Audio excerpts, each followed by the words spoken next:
Renata fillua. Mirë se erdhët në Reze Dielli përsëri. Vapa është një sfidë për të gjithë, për fëmijët, për të moshuarin, për të gjithë ne. Por sfidë është edhe për kafshët tona shtëpiake, për të cilat duhet të kujdesemi njësoj si për antarët tanë të familjes, duke qenë se shpeshherë themi dhe vazhdojmë ta themi për ata që kanë kafshë shtëpi janë si antarët e familjes së tyre, ndaj duhet të kujdesemi se si ata të mos e ndjejnë vapën, si të kujdesemi për shëndetin e tyre, si të kuptojmë disa prej shenjave, simptomave që kafsha ka marrë një goditje ose mbi nxehje nga dielli. A është qethja, larja, zgjidhje për përballimin e vapës së tyre, sa shpesh dhe kur duhet t'i nxjerrim jashtë. Të gjitha këto do t'i diskutojmë me mjekun veteriner Admir Graci. Mirë se erdhët, doktor. Mirë se jeta. Kënaqësi që jeni këtu në Reze Dielli. Renata Caci ka sjell ajsin sot. Mirë se erdhe. Mirë se gjeta e dashur. Shumë faleminderit për ftesën dhe më vjen mirë që nuk më harron asnjëherë kur bëhet fjala aq më tepër për katër putroshët. Dhe erdha me kënaqësi. Me kënaqësi të kemi ftuar dhe sot se dim që je kaq shumë e përkushtuar dhe preokupuar. Biles kishim një debat përpara emisionit me Nikin, kështu një debat gati ishim duke u kapur për flokë. Debat komun është. Ai është shumë debat komun, se dëgjohet kudo ky debati që patët ju të dy. Se ishte shumë e preokupuar për Ajsin dhe i thash kujdes mos u bë kaq. Po, por atë ishte debati faktikisht për Ajsin. Tensionuar për kafshët për qend, se unë i kam si fëmijët e mi, jo, i thash nuk mund t'i krahasosh. Ja ma tregon tani, krahason apo jo? Dëgjoj, Onike ka një problem. Djali ka ta përshëndet dhe pak Elianin ma bëre hall. Po. Ta përshëndet se kemi ardhur se është i shtëpisë, ka ardhur me rrokun sot. Dëgjoj me ke apo? Jo, është duke studiuar situatën. Duke studiuar situatën. Po e dëgjon Renatën me vëmendje atëherë. Neve kemi një shumë njerëz thonë që i kam qenin macen si fëmijën tim. Po. Ti që nuk e kupton. Më thënë të duket pak e egzageruar. E kuptoj deri në këtë pikë, po për neve është tepër normale. Është njësoj si për ne. Është njësoj. Është njësoj, doktor, nuk e di se ti ndjen edhe do të thosha që normalisht kemi arritur në nivele të tilla që mbajtja e një kafshë në familje krahasohet me fiks me atë që themi të një fëmije. Antari të familjes. Po. Normalisht është një gjë e mirë për të mirëmbajtur një kafshë dhe të kesh ato që themi detyrimet ndaj tyre dhe të kesh edhe një prekupim për sa i përket qoftë shëndetit të tyre, qoftë edhe ecurisë gjatë jetës për kafshën. Normalisht ka zënë një vend shumë të rëndësishëm në familje dhe është fiks ajo që thotë dhe Renata që krahasohet me një fëmijë. Në gjithçka që nevojë është. Në gjithçka. Qoftë edhe nga ana emocionale, domethënë është ajo që të pret sa hap derën apo arrin të kuptojë edhe zhurmat që ti bën pranë shtëpisë dhe të del atje përpara dhe është një lumturi qoftë për pronarin, qoftë për dikë që e ka në familje. Elian, vetëm rrokun ke? Ke edhe kafshë të tjera? Kam edhe vajzën. Kurse unë kam 4 vajzë. Të narrojmë. Ti paçi sa malet. Lumturia më e madhe. Kush e kërkoi qenin në shtëpi? Ja, se do dalim dhe aty. Lumturia më e madhe në familjen tonë është kur dikush nga stafi, nga antarët e shtëpisë mungon për pak ditë ose ka një lëvizje jo të sankcionuar në oraret e caktuara dhe kur Roko e sheh që vjen te dera, urinon nga gëzimi. Edhe ky është një shkak pasojë tjetër. Ne për shembull e takojmë Rokon kur kemi munguar në shtëpi, e takojmë poshtë pallatit që mos fillojë të spërkas gjithë shtëpinë. Nuk është se ka ndonjë gjë se jemi mësuar, po thjesht ajo aroma. Edhe Roko është marrë në Shkodër rreth 3 javësh, ja vran nënën ashtu si zakonisht, siç e kemi ne, siç e ka zakon tradita jon që i vrasim qend dhe macet ose. Kjo është një nga masakrat më të mëdha për cilat duhet folur dhe duhet sensibilizuar në mënyrë të vazhdueshme. Ne kemi bërë protesta, unë kemi folur domethënë çdo gjë në vesh të shurë, si nga instancat e larta, si nga një pjesë e mirë e shoqërisë. Duhet në një shoqat ndoshta të funksionojë më mirë për ta, le themi, shkartisur, po flas në këtë term, sepse sa herë jemi bërë dëshmitar të dhunës, të keq trajtimit, të vrasjes, të helmimit të kafshëve. Të kafshimit të kafshëve për njerëzit, edhe kjo është një gjë që nuk zgjidhet, se dakord po flasim për dhunën që i ushtrojmë ne kafshëve, qenve, maceve, qofshin këto dhe kafshë të tjera, se kemi parë çuditëra edhe me gomer, me kuaj. Po, dakord, ashtu është, e vërtet është. Hajde këtu. Nuk e dashka Roko kamerën shumë. Nuk është mësuar me kamerë, është mësuar vetëm me aparatet fotografike. Atje e ka atë. Shumë i bukur. Ja këtu e, Roko. E ke marrë the 3 muaj Roko në Shkodër. Ku është Ana? Ku është Ana? Ky komunikimi që ke, më thuaj, sa të kupton?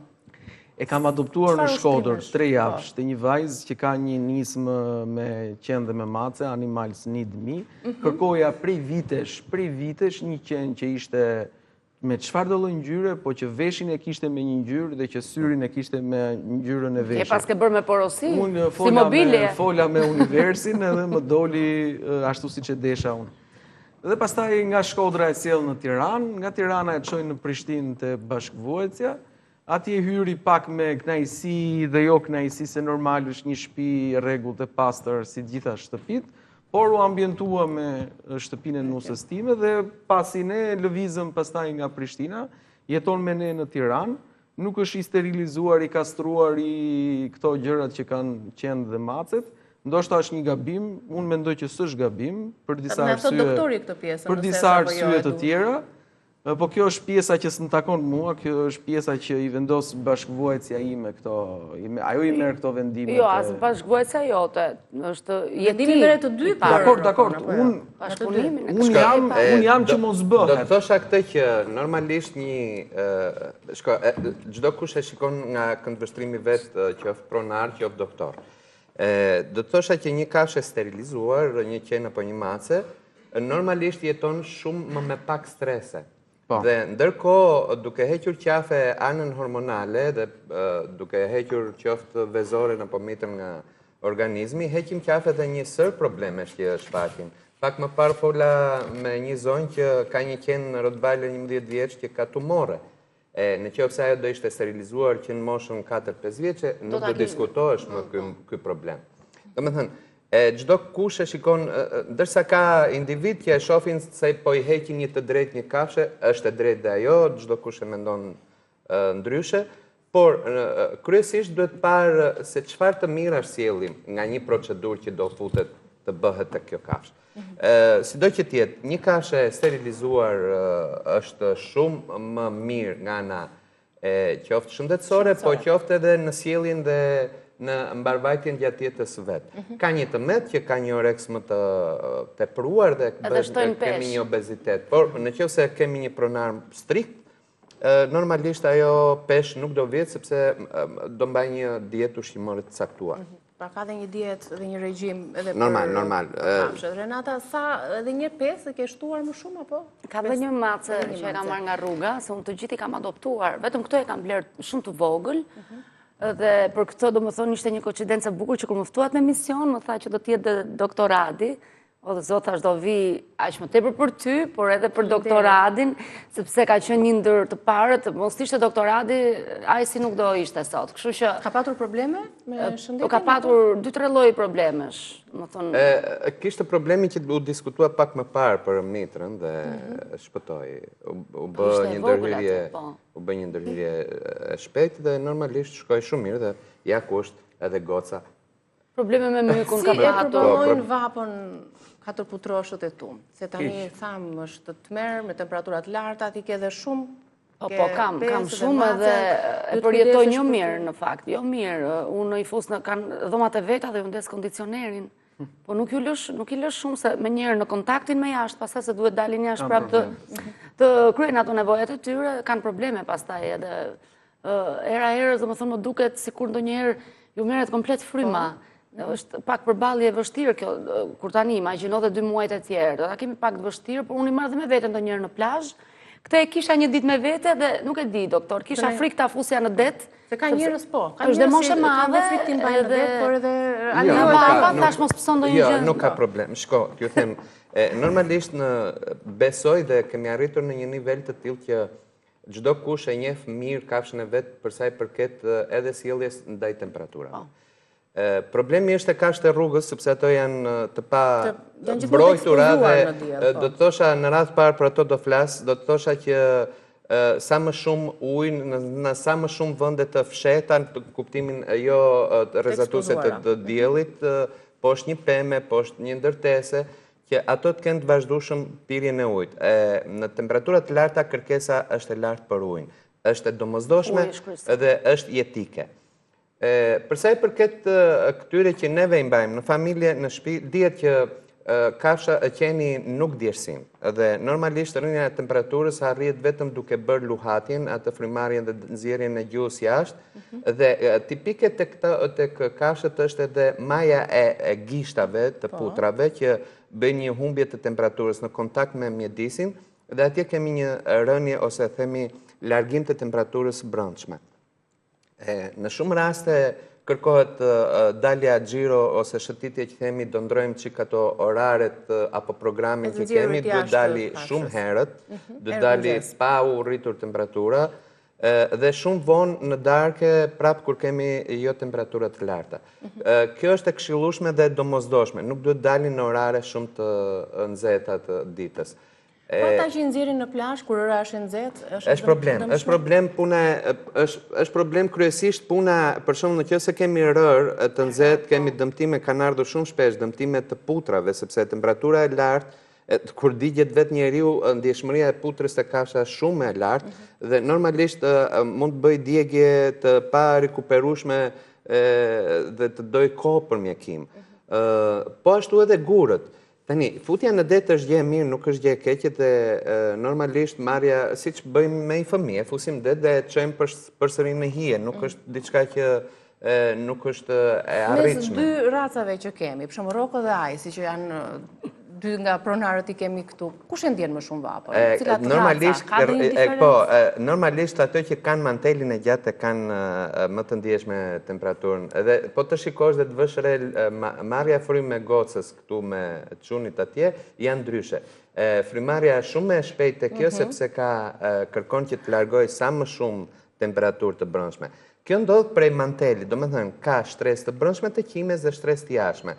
Këto kafshë, kjo lloj race qethen 2 herë në vit, mund të arrijë 3 herë në vit. Mund ta qethësh zero që themi, mund ta qethësh me ta mirëmbajtësh. Një mënyrë për të hequr vapën dhe qetja, se tu ka parukeri për kafshët. Po, është zhvilluar dhe është gjë shumë e mirë. Kjo normalisht nuk ka problem se e qethet zero apo jo. Jo, kontakti me diellin pastaj në qoftë. Jo, kur qethet duhet mirëmbajtur akoma, mirë derisa të krijohet një shtresë, ajo shtresa e parë. Ne mendojmë se duke i qethur freskohen, por në kontakt me diellin në diell kemi problem. Domethënë çdo lëkurë, t'ju them diçka. Normalisht edhe vetë njeriu kur del në temperatura të larta dhe në rreze mund digjet dhe digjet siç digjemi në diell. Por një qen që qethet në orët e para ose në ditët e para derisa të krijohet ajo shtresa e parë e mantelit, nuk duhet dalin në diell të fortë sepse normalisht pëson djegje dhe vetë kafsha. Këto janë gjëra të cilat unë besoj dhe jam i bindur që vetë pronarët e kanë krijuar këtë eksperiencë dhe i dinë shumë biles na japin mendime dhe ne doktorëve në raste të tilla nga eksperiencat e tyre. Si e kupton që ka vap Roko? Rokos, unë nuk ja kam prerë thonjtë asnjëherë, sepse ai praktikon kruajtjen e tokës shpeshherë, edhe në shtëpi në dysheme e kruan një pjesë të vetën atje ku do ai përgjithsisht dhe shtrihet. Ka shumë probleme me afrimin të veterineri, kur shkon atje nuk tutet nga afrimi. Është emocional. Është emocional, është shumë emocional. Ose mos ka patur eksperjenca jo, se është marrë i votë shkëlfare dhe nuk ka pasur. Është fëmijë i llastuar. Është shumë i llastuar, nuk të afrohet, i afrohet vetëm atij ose asaj që do ai dhe kur të sheh për herë të parë fillon dhe le pak. Mua afroa që parë. Ose ndoshta ka nga era e vajzës tuaj. Edhe me ka sigurisht ka problem shumë vapën, të tmerrshëm, ne nxjerrim në mëngjes, e nxjerrim në mëngjes që bën ato shërbimet e veta, pastaj del pak në drek, po diku në hije, jo në diell të madh. Se asfalti nxjerrësh problem. Po asfalti dhe pllakat e trotuarit. E ndjen kur ka qenë më i vogël, kur dilja unë ndonjëherë në vap për të kryer një gjë të shpejtë dhe për ta marrë me vete, lëshon të tinguj nga i nxehti i trotuarit ose i ziftit, ose kërcente nga vapa. Nga i se duron.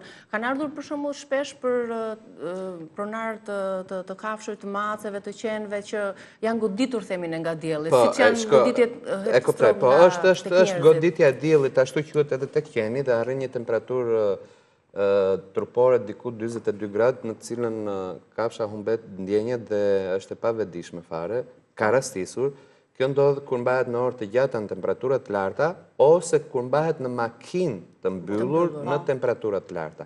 Të dyja rastet janë shumë të rrezikshme. Në tilla raste para gjë që ndihmë e parë që mund të bëj është lagja e trupit me ujë të freskët, jo të ftohtë, jo të ftohtë, të freskët. Asnjëherë nuk duhet përdorim ujin me akull, sado temperaturë e lartë jetë, sepse dhe këto vuajnë nga laringitet, faringitet. Asnjëherë ujin e nxjerr nga frigoriferi t'ja japim kafshës sepse e shoh sepse ka temperaturë dhe merr frymarrje të shpeshtë.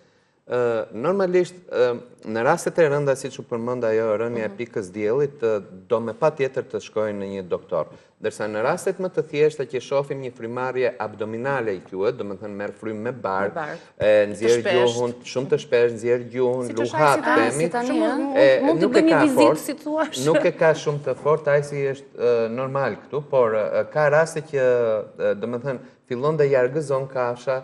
Në tilla raste mund të ndihmohet shumë lehtëshëm duke lagur trupin, duke lagur pjesët e barkut, duke lagur gjithë. Ashtu e kam bërë organizmisht me ujë, po, duke Në lidhje me dietën, ushqimet që duhet t'ju jepen tani në verë, do të ndryshojnë nga rutina e Jo, përditshme? normalisht nuk dieta ushqimore në temperaturat e larta nuk ndryshon. Ndryshon vetëm orari i dhënies së ushqimit. Për shembull, Në orët e nxehta asnjëherë nuk hajnë kafshat. Lënë ushqim biles ndodh që në behardh bjeri dhe oreksi, dhe thonë, s'po më hanë si çante. Normalisht kalojmë edhe ushqimin në orare të ftohta, në darkë vonë ose në mëngjes herët. Dieta ushqimore është lëngje, sa më shumë lëngje të ketë ujin ta ketë të bollshëm, pastaj dietën ushqimore nuk besoj dhe nuk shikohet për arsye të temperaturave. Mund të shtosh një po themi për shembull, i kemi vënë fruta të prera të ftohta dhe mund t'i haj të ftohtë mollën, që mund të një frutë që i pëlqen kafshës. Çfarë ha më shumë rrokë? Perimet, kastravecin duke qenë se është hidratuese. Po është hidratuese, po duke qenë se kafshon ato majat e barrave shpeshherë dhe shija ndoshta është gati e njëjtë. Lëkurat e kastravecit dhe kastravecin i ka qenë. Kurse që nuk I vetmi armik i rrokos, përveç atyre që do rroko si zakonisht, për shembull kur sheh njerëz me të zeza, fillon dhe le. Kur sheh edhe ndonjë nga raca tjetër afrikane, edhe atij ose asaj le. Kur sheh ndonjë grua të mbuluar me ferexhe po me të zezë ose kafe të errët, edhe asaj i le. Çfarë do thotë kjo? Armiku më i madh i rrokos është hoxha. Kur ai thërret ato gjërat e veta në orën 3, në orën 5 të mëngjesit, kur është ezani, rroko është gjithkohë. Si shpjegoni ju, doktor? Jo, këto janë gjëra psikologjike. Unë e di se çka më hequr në Prizren me të një muaj. Nuk e di ti e ke marrë 2 muaj, ndoshta mos ka pas dhe eksperjenca të... Mund të ketë qenë anti-islamik në jetë. Jo, mund lidhë ndonjë traumë. Edhe ndonjë traumë, prandaj. Është edhe gomari bën ashtu. Është psikologjike dhe normalisht dhe nga vetë disa raca e kanë këtë punë, siç bën haski për shembull kur dëgjon dhe fut ato lërimën. Barë dhe geni këtia nga vjen, me gjithatë. Border collie është. Normalisht, mirë, mund t'jetë border collie. Jo, raca... është pak i shartuar. Du të them të që normalisht është individuale në shumë raste dhe të them që ai duhet të jetë i lidhur jashtëzakonisht me juve. Patjetër. Në kuptimin e asaj që nëse ajsin për shembull e lëm diku jashtë nesh do rri shumë mirë. Kurse ai e shoh që nuk largohet nga ty. Ju e lini dhe vetëm me lianë në shtëpi kur s'jeni? Po, e lëm. Kjo është çik psikologjike dhe është mbrojtje që krijon afrimitet midis qenit dhe juve. Sido që të jetë, normalisht kjo si racë vuan më pak nga temperaturat në kuptimin e asaj që thamë për punën e mantelit. Ndërkohë, ato janë më aktiv dhe duke qenë më aktiv dhe më energjik, normalisht në temperaturat e larta rritja e temperaturës ndodh më shpejt, sepse kjo nëse do rri do ulet edhe nuk harxhon energji, normalisht nuk ka edhe atë rritje të temperaturës. Ndërsa një qenush që në aktivitetin e tij duhet të jetë shumë i shkafët, sepse duket të tipi tij, është si ato qenë që bredhin pas deleve, nëse keni parasysh, dhe energjia është e pashtershme e racës atij. Dhe ai do ka, ose mund mirë them që rritja e temperaturës ndikon jashtëzakonisht shumë. Kryesisht është uji ajo që do të nevojitet në temperaturat e larta dhe e mira e tyre është duke qenë manteli shumë i vogël, normalisht një lagje trupore me ujë të freskët e ul me njëherë temperaturën. Për shembull, ai ripi që ka vendosur rreth qafës, Eliani, mban vap ose cilat janë këto aksesorë që s'duhet ju vendosim për Jo, shif, kryesisht truporet dhe qaforet nuk ndikojnë, por ndikojnë për shembull është veshjet që përdorin. Mund të marrin ka individ që kur dalin natën, për shembull marrin dhe veshin me ato fosforescente që duken. Ka në treg lloje soje, po, mos ndodhin ndonjë Po si avura të ripin pas dushit, se vetëm atëherë hiqet, fillon nami i zi. Është ai aksesori që çdo njeri e ka ka medaljonin e adresës.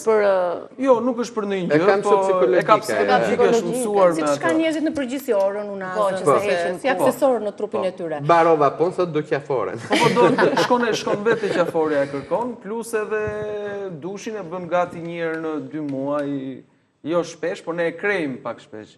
Çfarë ke zonjë? Shalli ke. Po të dëgjon me vëmendje, ke bërë dhe një çantë të Rokos. Po, e kam bërë një çantë që e kam këtu. Emrin e tij. Dhe e kam pak kështu si të personalizuar çantë. Janë në mjetet e tua apo Jo, është një çantë e përditshme që unë e përdor. Edhe ke stampuar. Edhe kam stampuar portretin. O zot, sa e bukur. E kam bërë në Kosovë. Ka edhe një çantë tjetër lecke që ma bëri një dizajner shumë i talentuar. Dhe edhe aty me emrin Roko. Me emrin Roko kam pasur dikur edhe një varse Chelsesh, që ishte prapë me portretin e Rokos, se ju thash që e kam dashur shumë të portretin me sytë, me njollë dhe me veshin, që janë gati njësoj. Ke patur dhe një episod që të ka humbur Roko, apo jo që në erdhe me vonesë në emisionin e kaluar? Po, jo, humbi po iku nga dëshira e tij, nga epshet e tij, që doktori di më mirë se ne. Dhe e gjetëm pastaj, po... Po jo, unë të shifje doktor Eliani, se sa ishte i shqetësuar, nuk i kishte mendje fare të puna, vetëm se u arrit u gjet për 2 orë pastaj, më duket diçka e tillë. Gati diçka e tillë. E gjetëm. Renata, ti duhet ta kesh punën më të vështirë me vapën, ushqimin, për kushtimin, për 5 çemusha për macën. 4. Bashkë me macën, 5 kafshët e shtëpisë. Macën nuk e mbaj aty, e mbaj në një ambient tjetër pasi qenushat nuk ma pranojnë, sidomos labradori që kam, e sulmon. Edhe kam të vështirë pak, po me thënë të drejtën, kam dhe mamin që më ndihmon gjatë gjithë kohës, që është edhe ajo një kafshë dashse me kalimin e kohës, u bë dhe ajo pak e çmendur si puna ime, kështu që prandaj thash i pari, më kupto të lutem se nuk kemi në komunitetin tim. Lidhje shumë e fortë. Është lidhje shumë e çuditshme që nuk shpjegohet dot me fjalë, është lidhje emocionale. Të vogël në laprak e ka kafshuar një qeni dhe prej asaj kohe nuk shihte dot qen, edhe mace, po qen më shumë me sy. Erdhi Roko, tani janë të pandarë me njëri tjetrin. Domosdo patjetër që bëhet pjesë e shtëpisë. Por më fol pak për ushqimet që e pajsit, edhe racave të tjera. Ai ka kokrat e veta, ka ushqimet e veta. Nuk del nga kokrat për shembull? Jo, del. Për shembull, qenushat e mëdhenj unë shpesh herë ju zi kocka viçi dhe me lëngun e tyre ju bëjmë makarona ose diçka tjetër ose ju jap kokrat. Jo të ngelim gjithmonë te kokrat, sepse kokrat okej, unë ndonjëherë i përdor për shpejtësi. Një zgjidhje e shpejtë, si makaronat për njeriu që është ushqim 5 minuta. Gjella shtëpie janë shumë, doktor, vdesin. Edhe bukën e hanë shumë, pavarësisht që për qenushët buka nuk është e rekomandueshme, por që ato e duan shumë, mundojmë t'ju atë gjë një çik të zezë, pak integrale. Ato janë 4 dhe duan 4 copë me motor në vakt, kështu që kanë vetë shpenzimet e tyre. Kanë konservat, megjithëse unë kam një mendim, nuk e di çfarë mendimi ka doktori, që qenushi kur kalon një farë moshe duhet të jesh dhe pak më e kujdesshme në mënyrën e të ushqyerit, si për shembull oriz në çik peshk. Shko, kur flasim për të ushqyerit, nuk shkaktojnë dhe erë të rëndë. Po, normalisht është arritur në moshë. Shko, kur flasim për të ushqyerin, normalisht unë jam fan i koncentrateve, megjithatë. Kur fusim ushqimet nga shtëpia, të gatuarat, duhet të jenë kontrolluar për sa i përket yndyrnave. Po, patjetër kripës.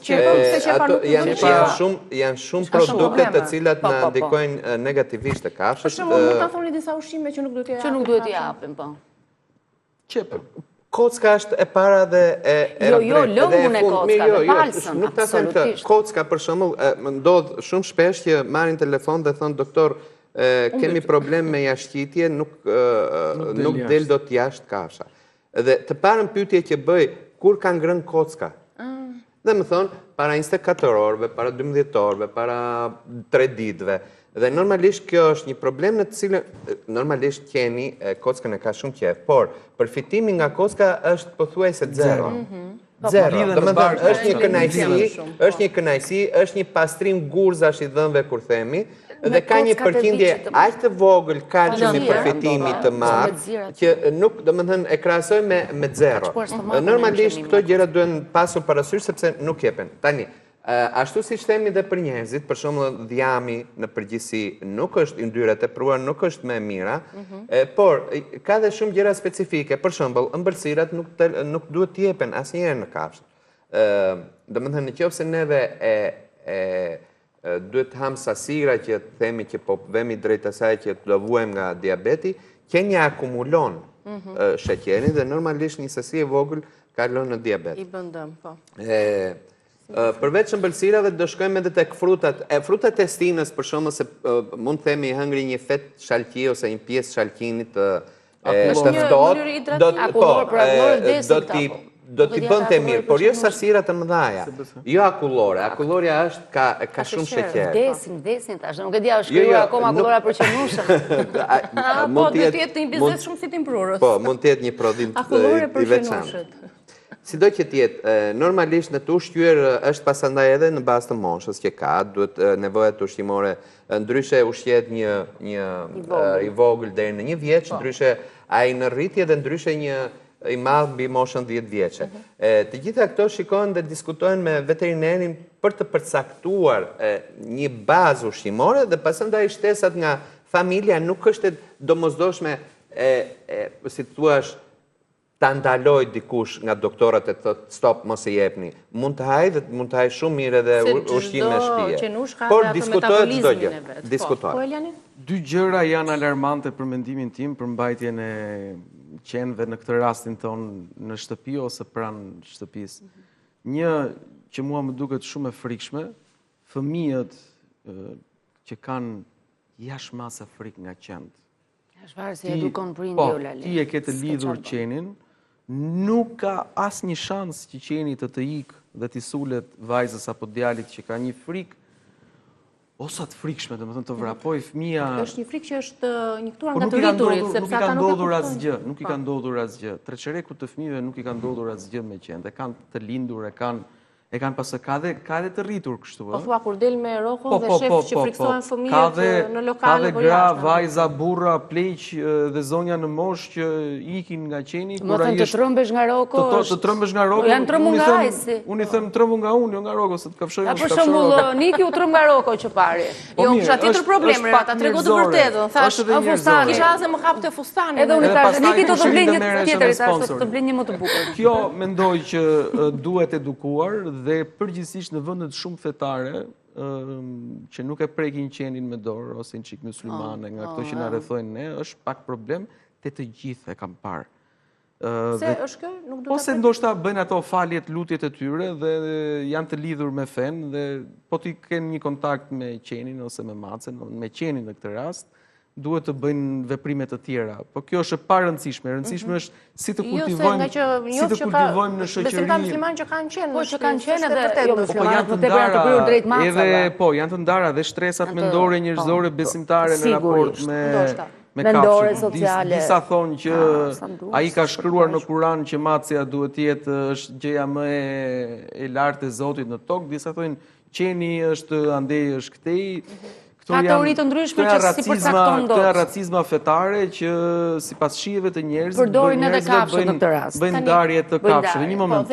Duhet edukuar në shoqëri, në shkollë, mos pasja frikë ndaj qenëve, maceve, se kur ke frikë nga qeni dhe macja, ke frikë edhe nga pula, ke frikë edhe nga gomari, ke frikë edhe nga plumbat që s'të bëjnë asgjë. Dhe tjetra është që duhet me patjetër duhet marrë fund kjo dhuna e kafshëve, që e prekëm pak në fillim fare, dhe derivat me dhunën që ne u shkaktojmë kafshëve të ndryshme shtëpiake, edhe ato që i mbajmë në fermë ose jo, qoftë duke futur këtu edhe shpendët edhe peshqit, por në këtë rastin ton mace dhe qenë, duhet marrë fund njëre mirë edhe kafshimi i qenëve me pronar ndaj njerëzve ose ndaj kafshëve të tjera. Pse? Nëse një qenë me pak pronar ose me pronar, kur një qenë që e ushqen dikush në lagje, që është më pak i mbrojtur. Po, që është më pak i mbrojtur. Qoftë në rastin ton një qenë me pronar, kur kafshon dikë, duhet merren masa ekstreme.